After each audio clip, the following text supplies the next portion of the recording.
Inayatin lang eh. Gargaraw. Oo, ano may busda ta.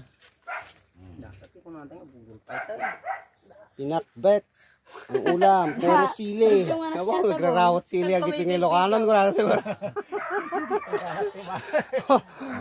Ganito ang mga Ilocano. At takaw sa sili. Kahit ilang ano. Hugot ko naman.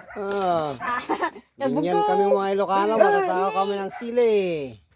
Yan. Ayan, nagkukod na. Ito, ang babata mga pero matatakaw lang mga sili yan. Pinapapak ang sili dito sa amin. Labuyo, sisiyo lang. Sa amin, pinapakbat namin ang sili, oh. Tabi mo tayo. Dapay pulutan. Oh. Halog natin ay. Dapay dyan ito pagbibilagan. Oh. Ano? Sibugan na. Kaya bugaw, na?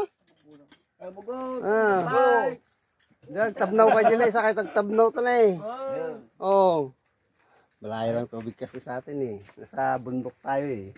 Okay lang na. Bundok makiling. Yung kay Aibog. Oh, wait na. Bibigyan niyo.